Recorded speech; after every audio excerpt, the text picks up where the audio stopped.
कहते हैं ना, मंजिल पे नजर रखो and the world will start believing it. 20 episodes just for a college competition?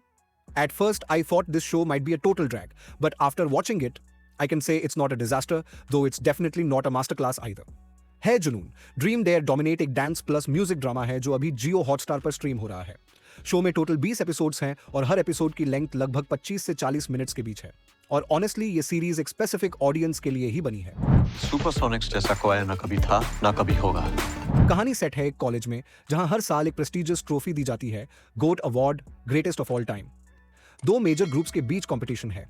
एक है सुपरसोनिक जो एक लेजेंडरी म्यूजिकल ग्रुप है और दूसरा है मिसफिट्स, एक नए डांसर्स का क्रू जो कुछ प्रूव करना चाहता है। सैबी एक पैशनेट डांसर है जो चाहता है कि उसके कॉलेज में सिर्फ सिंगर्स ना हो, डांसर्स भी हों और वो भी गोट ट्रॉफी जीते। वहीं दूसरी तरफ है विक्रम जो सुपरसोनिक में एंट्री लेकर अपनी सिंगिंग आइडेंटिटी को एक नई हाइट पर ले जाना चाहता है। शो में आपको इन दोनों ग्रुप्स के बीच का राइवलरी, बॉन्डिंग, मेंटरशिप और इंडिविजुअल बैक स्टोरीज देखने को मिलती हैं, इंक्लूडिंग फ्रेंडशिप, लव और ट्रेजेडी भी। हाँ, शो में 2 कैरेक्टर डेथ्स भी हैं जो इमोशनल टोन सेट करते हैं। मुझसे क्या चाहते हो? आपको चाहते हैं as a mentor. What works for me is that शो का म्यूजिक और कोरियोग्राफी जेन्युइनली इंप्रेसिव है। कुछ ट्रैक्स कैची हैं, कुछ इमोशनल और कई परफॉर्मेंसेज में एनर्जी रियल लगती है। In this multi character story telling her character को थोड़ा स्पेस मिला है, चाहे वो सैबी हो, विक्रम या जैकलिन का लीड कैरेक्टर मीरा। उनकी स्ट्रगल्स रिलेटेबल लगती हैं, स्पेशली कॉलेज क्राउड के लिए। बोमन ईरानी और नील नितिन मुकेश का प्रेजेंस शो को थोड़ा क्रेडिबिलिटी देता है और सिद्धार्थ निगम भी अपनी एनर्जी से सीन्स को उठा लेते हैं। प्रोडक्शन क्वालिटी डिसेंट है, विजुअल शार्प हैं और सेट डिजाइन में एफर्ट दिखता है। तुम्हें लगता है तुम्हारी औकात है सुपरसोनिक से compete करने की? What doesn't work 20 episodes is just too much. Length unnecessarily stretched है। कई सीन्स लैग करते हैं और कुछ सब प्लॉट्स बिना पे ऑफ के छोड़ दिए गए हैं। स्टोरी लाइन प्रिडिक्टेबल है, singing versus dancing, underdogs versus legends, ये सब हमने पहले भी देखा है। फ्रेशनेस मिसिंग है। जैकलीन की एक्टिंग एवरेज लगती है, स्पेशली जब बाकी एक्टर्स ज्यादा लेयर्ड परफॉर्मेंसेस दे रहे हों। स्क्रीन प्ले इनकंसिस्टेंट है, कहीं बहुत फास्ट, कहीं बेवजह स्लो।